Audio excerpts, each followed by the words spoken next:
அனைவருக்கும் வணக்கம். Welcome to Kavina classes. TN government versus TN governor.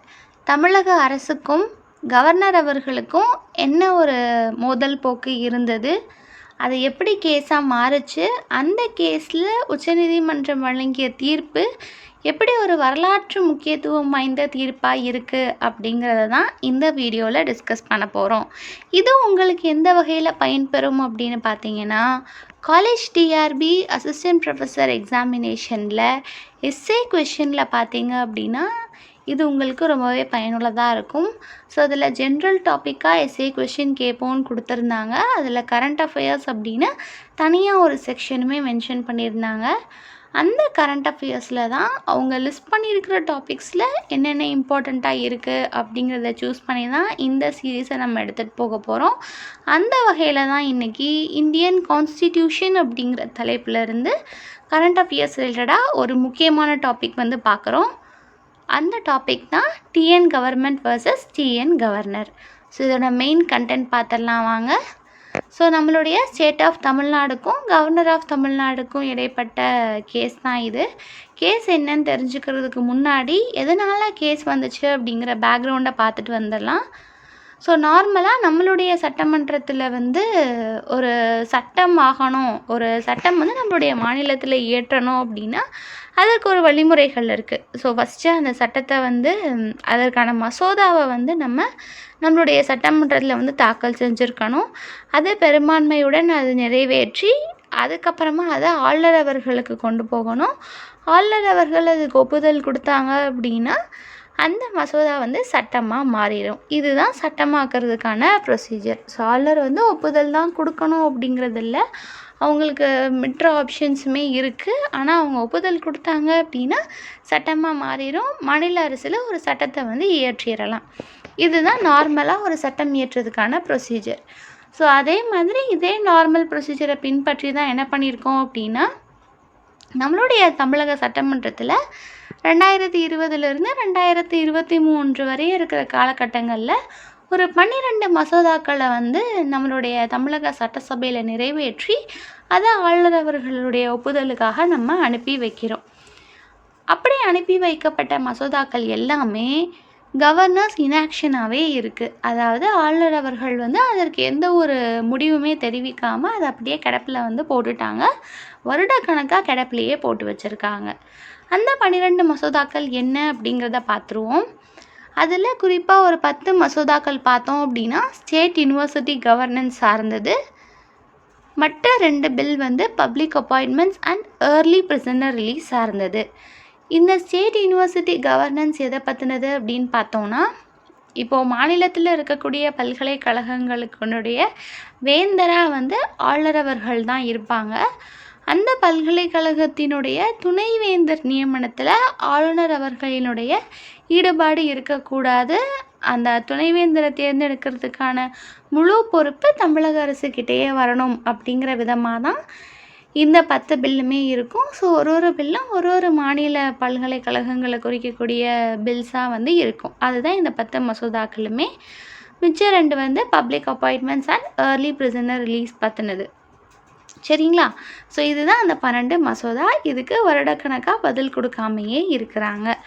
So இந்த சமயத்தில் என்ன ஆகுது அப்படின்னா, பப்ளிக் ரிலேட்டடாகவும் சரி ஜுடிஷியல் ரிலேட்டடாகவும் சரி ஒரு ப்ரெஷர் வந்து க்ரியேட் ஆக ஆரம்பிக்குது. எங்கே பார்த்தாலும் ஆளுநர் வந்து ஒப்புதல் வழங்கலை, ஆளுநர் வந்து தமிழக அரசுக்கு செவி சாய்க்கலை, இந்த மாதிரி கிடப்பிலே போட்டு வச்சுருக்காங்க அப்படிங்கிற மாதிரி நிறைய இஷ்யூஸ் வந்து வந்துகிட்டே இருக்குது. ஸோ இந்த ஸ்டேஜில் ஆளுநர் அவர்கள் என்ன பண்ணுறாங்க அப்படின்னா, அந்த மசோதாக்கள் எல்லாத்தையுமே எந்த ஒரு திருத்தங்களுமே தெரிவிக்காமல் நம்மளுடைய சட்டமன்றத்துக்கு வந்து திருப்பி அனுப்புகிறாங்க. வருடக்கணக்காக ஒத்தி வச்சதை இப்போது திருப்பி அனுப்புகிறாங்க. இப்படி திருப்பி அனுப்பப்பட்ட மசோதாவை மறுபடியும் தாக்கல் செஞ்சு அதை ஆளுநருடைய ஒப்புதலுக்கு வந்து அனுப்புகிறாங்க. இப்படி ஒரு மசோதா ஆளுநரால் திருப்பி அனுப்பப்பட்டதை மறுபடியும் நம்ம தாக்கல் செஞ்சு பெரும்பான்மையுடன் நிறைவேற்றி அதை ஆளுநருக்கு அனுப்புகிறோம் அப்படின்னா ஆளுநர் அதற்கு கட்டாயம் ஒப்புதல் வழங்கியே ஆகணும் அப்படிங்கிறது தான் நம்மளுடைய கான்ஸ்டியூஷனில் இருக்கக்கூடியது. ஆனால் இந்த ஸ்டேஜில் ஆளுநர் அவர்கள் என்ன பண்ணுறாங்க அப்படின்னா, அதற்கு ஒப்புதல் வழங்காமல் அதை ஜனாதிபதி அவர்கள்கிட்ட வந்து அனுப்பி வச்சிடுறாங்க. அப்படி ஜனாதிபதி வந்து அவங்க ஒப்புதல் கொடுக்கட்டுமா வேண்டாமான்னு முடிவு எடுக்கட்டும் அப்படின்ட்டு பிரசிடெண்ட் கிட்ட வந்து இந்த பில்ஸை வந்து ஒப்படைச்சிடுறாங்க. ஸோ இந்த ஸ்டேஜில் ஆளுநர் பண்ணது வந்து கான்ஸ்டியூஷனின் படி தவறானது. ஸோ இந்த விஷயங்கள்லேருந்து தான் நம்ம கேஸ் போடுறதுக்கான காரணங்கள் வந்து கிடைக்கிது. ஸோ ஒன்று என்ன அப்படின்னா, வருடக்கணக்காக ஆளுநர் அவர்கள் வந்து மசோதாக்களுக்கு பதில் தெரிவிக்காமல் இப்படி நிலுவையிலேயே வச்சுட்டே இருக்காங்க. இன்னொரு விஷயம் என்ன அப்படின்னா, ஆளுநரால் திருப்பி அனுப்பப்பட்ட மசோதா மறுபடியும் தாக்கல் செஞ்சு ஆளுநர்கிட்ட போகுது அப்படின்னா அவங்க ஒப்புதல் மட்டும்தான் வழங்கணும். அதற்கு மறுப்பாக குடியரசுத் தலைவர்கிட்ட கொடுத்துருக்காங்க அப்படின்றதுமே கான்ஸ்டியூஷன் படி தவறு. ஸோ இந்த 2 விஷயத்தை தான் முதற் காரணமாக கொண்டு இந்த கேஸ் வந்து தாக்கல் செய்யப்படுது. இந்த கேஸ் 2023 தமிழ்நாடு கவர்மெண்ட் சார்பாக ஒரு ரிட் பெட்டிஷனாக வந்து சுப்ரீம் கோர்ட்டில் வந்து தாக்கல் செய்கிறோம். ஸோ இந்த வழக்கு வந்து விசாரணைகளுக்கு அப்புறமா ஒரு வரலாற்று சிறப்புமிக்க ஜட்ஜ்மெண்ட் வந்து மார்ச் 12, 2024 வந்து தெரிவிக்கிறாங்க. ஸோ இந்த ஜட்ஜ்மெண்ட்டில் என்ன சொல்லியிருக்காங்க அப்படிங்கிறத பார்க்குறதுக்கு முன்னாடி, ஸோ இது வந்து ஆளுநரையும் ஆளுநரினுடைய மசோதாவுக்கு அவர் பதிலளிக்கக்கூடிய விதத்தை குறிக்கக்கூடிய கேஸாக தான் இருக்குது. அதனால் இந்தியன் கான்ஸ்டியூஷன் தலைப்புக்கடியில் முக்கியத்துவம் கொடுத்து பார்க்குறதுனால ஆர்டிகல்ஸ் நம்ம முக்கியமாக பார்த்துடணும். அதை நம்ம பார்த்துட்டு வந்துடலாம். ஸோ ஒரு ஆளுநர் மாநில சட்டமன்றத்தில் நிறைவேற்றப்பட்ட மசோதாவுக்கு என்னென்ன அவங்க பதில் தெரிவிக்கலாம் அப்படிங்கிறது தான் இந்த ஆர்டிக்கல் நம்மளுக்கு சொல்லுது. மொத்தமாக 2 ஆர்டிக்கல் இருக்குது. ஒன்று ஆர்டிக்கல் 200, இன்னொன்று ஆர்டிக்கல் 201. ஸோ ஆர்டிக்கல் 200 எதை பற்றி பேசுவோம் பார்த்தீங்கன்னா, மசோதாவுக்கு ஆளுநர் எடுக்கக்கூடிய முடிவுகளை பற்றி பேசும். ஸோ அதில் 4 விதமாக அவர்கள் வந்து முடிவெடுக்கலாம். என்னன்றதை ஒன்றுனா பார்ப்போம். ஸோ ஃபஸ்ட் ஒன் பார்த்திங்க அப்படின்னா ascent to the bill. So அந்த மசோதாவை அவங்க ஏற்றுக்கிட்டு அதற்கு ஒப்புதல் வழங்கினாங்க, அதுக்கு சைன் பண்ணிட்டாங்க அப்படின்னா அந்த மசோதா சட்டமாக மாறிடும். அதுதான் ஃபஸ்ட் ஆப்ஷன். செகண்ட் ஆப்ஷன் என்ன அப்படின்னா வித் ஹோல்ட் அசென்ட். ஸோ அனுப்பப்பட்ட மசோதாவை வந்து எந்த ஒரு பதிலும் தெரிவிக்காமல் அவங்க வந்து அப்படியே கிடப்பில் போட்டு வச்சுருவாங்க. அதுதான் வித் ஹோல்ட் அசென்ட் அப்படின்றது. ஸோ அடுத்தது return the bill. So return the bill அப்படின்ற ஆப்ஷனில் என்ன பண்ணுவாங்க அப்படின்னு பார்த்தீங்கன்னா, ஆளுநர் அவர்கள் வந்து திருப்பி சட்டமன்றத்துக்கு அந்த மசோதாவையே வந்து மறுபடியும் அனுப்பிச்சி வச்சுருவாங்க. ஸோ அப்படி மறுபடியும் அனுப்பிச்சி வைக்கிறப்ப ஏதாவது திருத்தங்கள் வந்து ஆளுநர் அவர்கள் முன்மொழியாமல் அதையேவும் அனுப்பி வைக்கலாம். ஸோ ஒருவேளை அவங்க திருத்தங்கள் சொல்லியிருந்தாங்க அப்படின்னா அந்த திருத்தங்களை கட்டாயமாக மாநில சட்டமன்றம் ஏற்றுக்கணும் அப்படிங்கிறதுமே கிடையாது. அந்த திருத்தங்களை ஏற்றுக்காமல் பழைய மசோதாவையே மறுபடியும் தாக்கல் செஞ்சு அனுப்புனாங்க அப்படின்னா ஆளுநர் அவர்கள் சைன் பண்ணியே தான் ஆகணும். அடுத்தது பார்த்திங்க அப்படின்னா reserve the bill for president. ஆளுநர் அவர்கள் வந்து எந்த ஒரு முடிவும் எடுக்கலை அப்படின்னா அவங்க வந்து பிரசிடெண்ட்டுக்கு இந்த பில்லை வந்து அனுப்பலாம். பிரசிடெண்ட்டுக்கு ஒரு வேளை பில்லை அனுப்புகிறாங்க அப்படின்னா அதற்கு 2 முக்கிய காரணங்கள் இருக்கணும். ஒன்று, மத்திய அரசுக்கு எதிரான ஒரு விஷயமா அந்த மசோதா இருக்குது அப்படின்னா அதை பிரசிடெண்ட் முடிவு எடுக்கிறதுக்கு அனுப்பலாம். அப்படி இல்லைன்னா மாநிலத்தில் இருக்கக்கூடிய உயர்நீதிமன்றத்திற்கு எதிராக அந்த மசோதா இருக்குது, அவங்களுடைய அதிகாரத்துக்கு எதிராக ஒரு மசோதா இருக்குது அப்படின்னா அந்த 2 மசோதாவுக்கு மட்டும் ஆளுநர் அவர்கள் வந்து முடிவெடுக்காமல் அதற்கான முடிவெடுக்கும் தன்மையை வந்து குடியரசுத் தலைவர்கிட்ட கொடுக்கும் விதமாக இந்த reserve the bill for president அப்படிங்கிற விஷயத்தை வந்து யூஸ் பண்ணிக்கலாம். ஸோ இதுதான் ஆளுநர் அவர்கள் ஒரு மசோதாவுக்கு என்னென்ன முடிவெடுக்கலாம் அப்படிங்கிற ஆப்ஷன்ஸ். ஸோ இப்போது ஒரு மசோதாவை ஒரு வேளை மாநில அரசுக்கு எதிராக இருக்குது இல்லை மத்திய அரசுக்கு எதிராக இருக்குது அப்படின்னு ஏதோ ஒரு காரணத்தினால குடியரசுத் தலைவருக்கு அனுப்பிட்டாங்க அப்படின்னா குடியரசுத் தலைவர் அதற்கு என்ன முடிவெடுக்கணும் அப்படிங்கிறது இருக்குது இல்லையா, அதை சொல்கிறது தான் ஆர்டிக்கல் 201 அப்படிங்கிறது. ஸோ இது பிரசிடெண்ட் வந்து மாநில மசோதாவுக்கு என்ன முடிவெடுக்கணும் அப்படின்றது. ஸோ அவங்களுக்கு 2 விஷயந்தான். ஒன்று, அதை வந்து ஒப்புதல் அளித்து சட்டமாக்கிடணும். அப்படி இல்லை அப்படின்னா அதை வந்து அவங்க ஒத்தி வச்சுருப்பாங்க, அதாவது கிடப்பில் போட்டுருவாங்க. அப்படி கிடப்பில் போட்டு வச்சுருந்தாங்க அப்படின்னா அதை ஒரு கட்டத்தில் என்ன பண்ணணும் அப்படின்னா ஆளுநர் மூலமாக மறுபடியும் சட்டமன்றத்துக்கே வந்து அந்த பில்லை வந்து மறுபரிசீலனைக்கு அனுப்பணும்.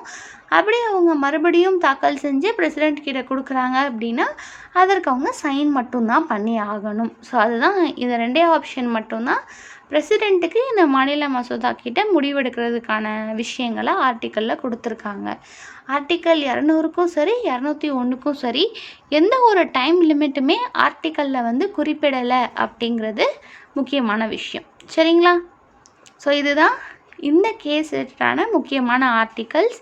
ஸோ அடுத்தது சுப்ரீம் கோர்ட்டோட முக்கியமான ஜட்ஜ்மெண்ட் என்ன அப்படிங்கிறத பார்த்துடலாம். ஸோ சுப்ரீம் கோர்ட்டில் ஜட்ஜ்மெண்ட் பார்த்திங்க அப்படின்னா ஒரு 400க்கு மேற்பட்ட பக்கங்களுக்கு வந்து இவங்களோட ஜட்ஜ்மெண்ட் வந்து இருந்தது. அதிலிருந்து முக்கியமான விஷயங்கள் என்ன, அந்த மெயின் பாயிண்ட் என்ன அப்படிங்கிறத மட்டும் நம்ம லிஸ்ட் அவுட் பண்ணியிருக்கோம். ஸோ ஆளுநர் அவர்கள் பண்ண இந்த விஷயம் இருக்குது இல்லையா, அதாவது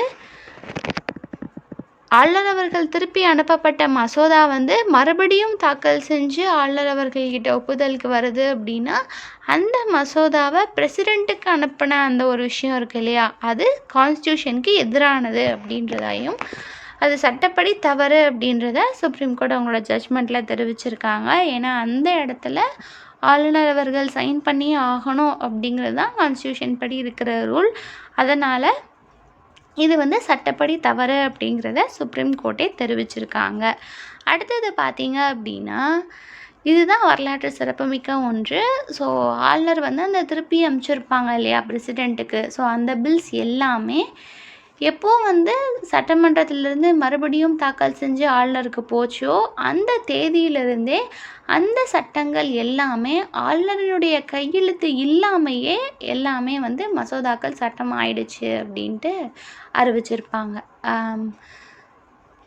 ஆளுநருடைய கையெழுத்து இருந்தால் மட்டும்தான் ஒரு மசோதாவால் சட்டமாக முடியும் அப்படின்றது கான்ஸ்டியூஷன் படி இருக்கக்கூடியது.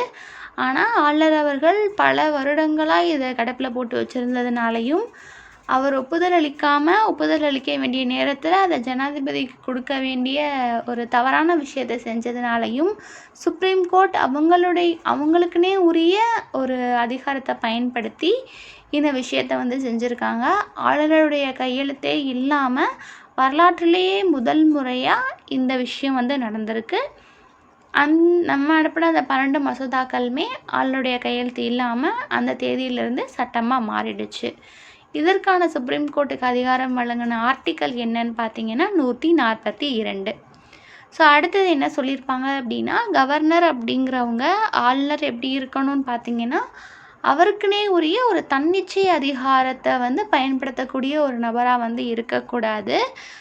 அமைச்சரவை குழு அவங்களுடைய ஆலோசனையின்படி அவர்களுக்கு ஏற்றபடி இருக்கக்கூடிய ஒரு நபராக தான் இருக்கணும் அப்படிங்கிறது தான் கான்ஸ்டியூஷன் படி இருக்குது அப்படிங்கிறத சொல்லியிருப்பாங்க.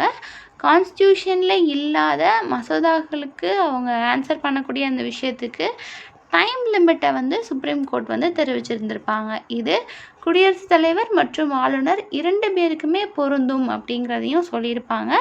அந்த டைம் லிமிட் முக்கியம், அதை பார்த்துடலாம் வாங்க. ஸோ இந்த டைம் லிமிட் பார்த்தோம் அப்படின்னா மேக்ஸிமம் 1 மந்த் டைம் கொடுக்குறாங்க. ஸோ இது யாருக்கு அப்படின்னு பார்த்தீங்கன்னா அமைச்சரவை COM அப்படிங்கிறது கவுன்சில் ஆஃப் மினிஸ்டர்ஸ் உடைய ஷார்ட் ஃபார்ம். ஸோ அமைச்சரவையினுடைய ஒப்புதலுக்கு இணங்க ஒரு பில்லை வந்து ஆளுநரோ பிரசிடெண்ட்டோ ஒரு பில்லை வந்து அவங்க வந்து ஒத்தி வைக்கிறாங்க, கிடப்பில் போடுறாங்க அப்படின்னா அதற்கு மேக்ஸிமம் 1 மந்த் வந்து டைம் எடுத்துக்கலாம். ஸோ 1 மந்த்துக்கு மேலே அவங்களால ஒத்தி வைக்க முடியாது. அந்த பில்லை வந்து மறுபடியும் சட்டமன்றத்துக்கே திருப்பி அனுப்பிச்சிடணும். ஒருவேளை கவுன்சில் ஆஃப் மினிஸ்டர்ஸ்க்கு எதிராக ஒரு பில்லை வந்து கிடப்பில் போடுறாங்க அப்படின்னா அதுக்கு மேக்ஸிமம் 3 மந்த்ஸ் வரை ஒப்புதல் வழங்காமல் அவங்க வந்து அதை கிடப்பில் போட்டே வச்சுருக்கலாம். 3 மந்த்ஸுக்கு மேலே அவங்க அப்படி வச்சுருக்க முடியாது. அதை மறுபரிசீலனைக்கு சட்டமன்றத்துக்கு அனுப்பியே ஆகணும். ஒருவேளை அவங்களுக்கு வந்து ஏதாவது கரெக்ஷன்ஸ் இருக்குது, இல்லை இந்த மசோதாவை வந்து மறுபடியும் தாக்கல் செய்யணும் அப்படின்னு சொல்லிட்டு ஒப்புதல் வழங்காமல் திருப்பி சட்டமன்றத்துக்கே அந்த மசோதாவை அனுப்புகிறாங்க அப்படின்னா அதை மறுபடியும் சட்டமன்றத்தில் தாக்கல் செஞ்சு அனுப்புவாங்க இல்லையா, அப்படி அனுப்புறதுக்கு மேக்ஸிமம் 1 மந்த்துக்குள்ளேயே ஒப்புதல் கொடுத்தாகணும். இதுக்கு ஒப்புதல் கொடுத்தாகணுன்றது மட்டும்தான் ஒரே ஆப்ஷன். அப்படி மறுபடியும் திருப்பி அனுப்பப்பட்ட மசோதாவுக்கு ஒப்புதல் மட்டுமே கொடுக்கறதுக்கான கால அவகாசம் தான் 1 மாதம்.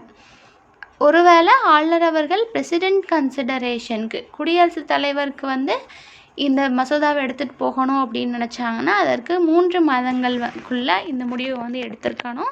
குடியரசுத் தலைவர்கிட்ட ஒரு மசோதாவை வைக்கிறாங்க அப்படின்னா அது மத்திய அரசுக்கு எதிரான ஒரு மசோதாவாக இருக்கணும். அப்படி இல்லை அப்படின்னா மாநில உயர்நீதிமன்றத்தினுடைய அதிகாரத்திற்கு எதிரான ஒரு மசோதாவாக இருக்கணும். இந்த 2 விஷயங்களையும் சீர்குலைக்கக்கூடிய ஒரு மசோதாவாக இருந்ததுன்னா மட்டும்தான் அதை குடியரசுத் தலைவரினுடைய ஒப்புதலுக்கு அனுப்பி வைப்பாங்க. அதற்கு 3 மாதங்கள் டைம் கொடுத்துருக்காங்க. ஸோ லாஸ்ட் ஒன் கவர்னருக்கு மட்டும்தான். மேலே கொடுத்துருக்க விஷயம் 3மே பார்த்தீங்க அப்படின்னா குடியரசுத் தலைவர் மற்றும் ஆளுநர் இவங்க 2 பேருக்குமே பொருந்தக்கூடிய கால அவகாசமாக இருக்குது. ஸோ இதுதான் தமிழக கவர்னர், தமிழக அரசு இவங்க இருவருக்கும் இடைப்பட்ட ஒரு மோதல் போக்கில் எப்படி கேஸ் ஆச்சு, எப்படி அதுக்கு உச்சநீதிமன்றத்திலிருந்து நம்மளுக்கு தீர்ப்பு வந்தது அப்படிங்கிறத நம்ம பார்த்துருக்கோம். இதை எஸ்ஸேவாக ஃப்ரேம் பண்ணுறோம் அப்படின்னா நம்ம ஒரு இன்ட்ரொடக்ஷன் கொடுக்கணும், ஒரு கன்க்ளூஷன் கொடுக்கணும், அதுக்கப்புறம் பாடி ஆஃப் த கண்டென்ட் இருக்கணும். ஃபஸ்ட்டு கேஸுடைய பேக்ரவுண்ட் கொடுத்துடணும். அந்த கேஸ் என்ன, எதனால் அந்த கேஸ் வந்தது அப்படிங்கிற டீட்டெயில்ஸ். அடுத்தது அது சம்மந்தப்பட்ட ஆர்டிக்கல் கொடுக்கணும். ஸோ ஆர்டிக்கல் ஆப்ஷனல் தான். உங்களால் கொடுக்க முடியும் அப்படின்னா கொடுங்க, இல்லை அப்படின்னா ஜஸ்ட்டு ஆர்டிக்கல் நம்பர் மட்டும் கொடுத்துட்டு கூட நீங்கள் அடுத்த ஸ்டெப்புக்கு மூவ் ஆன் ஆயிடலாம். அடுத்தது பார்த்தீங்க அப்படின்னா சுப்ரீம் கோர்ட்டினுடைய ஜட்ஜ்மெண்ட் என்ன இருந்தது அப்படிங்கிறத தெளிவாக நம்ம கொடுத்தாகணும். இந்த இன்ட்ரொடக்ஷனும் கன்க்ளூஷனும் நம்ம இதில் இன்க்ளூட் பண்ணலை. எதனால் அப்படின்னு பார்த்தீங்கன்னா இன்ட்ரொடக்ஷனும் கன்க்ளூஷனும் என்ன கொஷின் கேட்டிருக்காங்களோ அதை பொறுத்து மாறுபடக்கூடியது. ஒருவேளை இந்த கேள்வியே ஆளுநரினுடைய மசோதாக்களுக்கு ஒப்புதல் வழங்கும் முறை பற்றி கூறுக அப்படின்னு கேட்டிருந்தாங்கன்னா அதற்கேற்ற மாதிரி இன்ட்ரொடக்ஷன் கொடுக்கணும். அப்படி இல்லாமல் டைரெக்டாக தமிழக அரசுக்கும் ஆளுநருக்கும் இடைப்பட்ட மசோதாக்களில் ஒப்புதல் வழங்குறதுல இருக்கக்கூடிய சிக்கல்கள் அப்படிங்கிற மாதிரி கேள்வி கேட்டாங்க அப்படின்னா அதற்கேற்ற மாதிரி நம்ம இன்ட்ரொடக்ஷனையும் கன்க்ளூஷனையும் மாற்றணும். ஸோ கொஷின் என்ன கேட்குறாங்கன்றதை பொறுத்து தான் நம்மளுக்கு இன்ட்ரொடக்ஷனும் கன்க்ளூஷனும் இருக்குமே தவிர அதை நம்ம ப்ரீஃபிக்ஸ்டாக படிச்சுட்டு போகிற மாதிரி இருக்காது. அதனால தான் மெயின் கண்டென்ட் என்னவோ அதை மட்டும் டிஸ்கஸ் பண்ணியிருக்கோம்.